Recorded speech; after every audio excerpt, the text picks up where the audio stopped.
Hi friends, welcome back to my channel. இன்றைக்கி நம்ம ரொம்ப வெரைட்டியான ஒரு ரெசிபிஸ் பார்க்க போகிறோம். இது ரொம்ப கம்மியான இன்க்ரீடியன்ட்ஸ் மட்டும்தான் நமக்கு தேவை. வெரைட்டியான ரெசிபி, அதோடு சேர்ந்து ரொம்ப ஹெல்த்தி, அதை விட டேஸ்டியான ரெசிபின்னு சொல்லலாம். இதுக்கு நமக்கு மெயினான இன்க்ரீடியன்ட்ஸு நம்மளோட பேரிச்சம்பழம் மட்டும்தான்.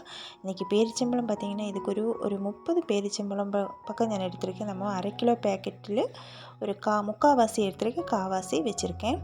இப்போ இதில் இருந்து நம்ம அதோட சீடு இது மட்டும் நம்ம தனித்தனியாக நம்ம எடுத்துடலாம். இந்த ஸ்கூலுக்கு போகிற குழந்தைகளில் இந்த பேரிச்சம்பழம் கொடுத்தா கண்டிப்பாக அவங்க சாப்பிட மாட்டாங்க. ஆனால் நம்ம இப்போ செய்கிற அந்த ரெசிபீஸ் மாதிரியெல்லாம் நீங்கள் செஞ்சு கொடுத்துட்டோம்னா அவங்க கண்டிப்பாக சாப்பிடுவாங்க.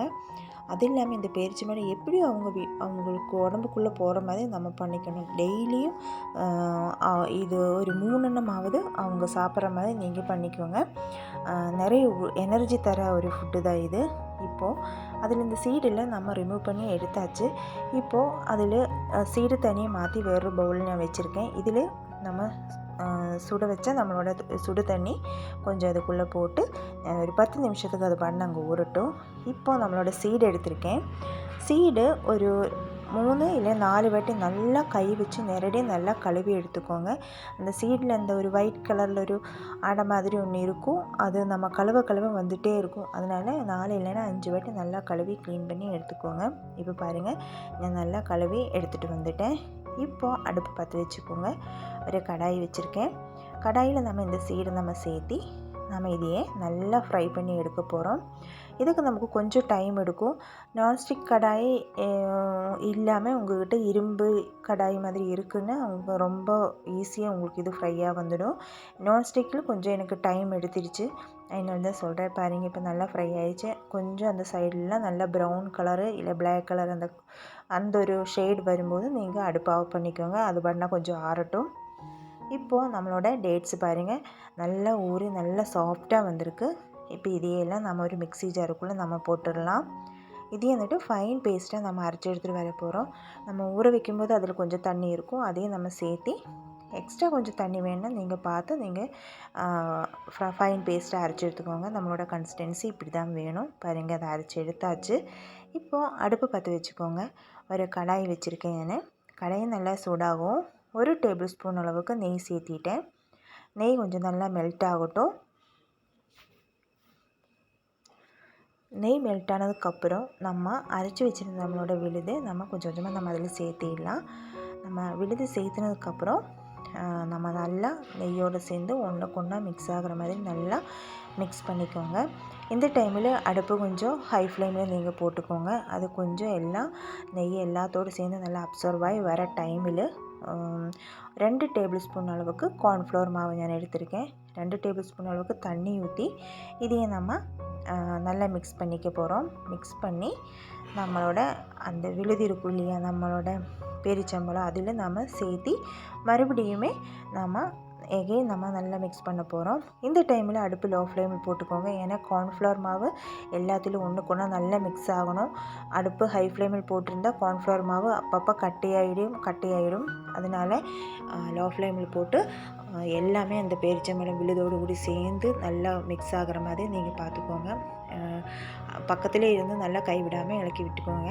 இப்போ இந்த டைமில் நான் 1 டேபிள் ஸ்பூன் அளவுக்கு நெய் சேர்த்திட்டேன். உங்களுக்கு நெய் வேண்டாம், கம்மியாக வேணும் அப்படின்னா தாராளமாக நெய் இல்லாமல் கூட இது செஞ்சிடலாம், அவாய்ட் பண்ணிக்கலாம். இப்போ 2 டேபிள் ஸ்பூன் அளவுக்கு மட்டும்தான் நான் நெய் சேர்த்திட்டேன். அதுவே நமக்கு இதுக்கு போதும். இப்போ இந்த டைமில் பார்த்தீங்கன்னா கொஞ்சம் கேஷ்யூம் டைரெக்டாகவே போட்டுட்டேன். செப்பரேட்டாக நீங்கள் நெய்யில் ஃப்ரை பண்ணி போடுற மாதிரி இருந்தாலும் நீங்கள் போட்டுக்கலாம். நான் இப்போ டைரெக்டாகவே இது போட்டு நல்லா கிளறி விட்டுட்டோம். இது நல்லா சுண்டி வரட்டும். பாருங்கள், இந்த டைம் வந்தாச்சு. நல்லா இந்த ஸ்டேஜ் இந்த கரெக்டான கன்சிஸ்டன்சி தான். இப்போ நம்ம அடுப்பை ஆஃப் பண்ணி நம்ம இதிலிருந்து வேறொரு பவுலுக்கு நம்ம மாற்றிடலாம். பாருங்கள், பார்க்கும்போதே உங்களுக்கு சாப்பிடணும் போல் இருக்கும். நம்ம வாயில் போட்டதுமே அப்படியே காணாமல் போயிடும். அந்த மாதிரி இருக்கிற ஒரு ஹல்வா தான் இது. ரொம்ப கம்மியான இன்க்ரீடியன்ட்ஸ் தான்.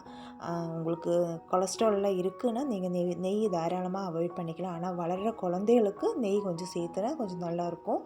இப்போ அது அங்கே ஆறட்டும், ஒரு ஓரமாக வச்சுட்டோம். இப்போது நம்ம ஃப்ரை பண்ணி வச்சுருந்த நம்மளோட பேரிச்சம்பழ சீடு இந்த மாதிரி ஒரு இடிகல்லே எடுத்து நம்ம நல்லா க்ரஷ் பண்ணி எடுக்க போகிறோம். அம்மிக்கல் எல்லாம் உங்கள் வீட்டில் இருக்கிற மாதிரி இருந்தால் நீங்கள் தாராளமாக அதிலும் கூட க்ரஷ் பண்ணி எடுத்துடலாம்.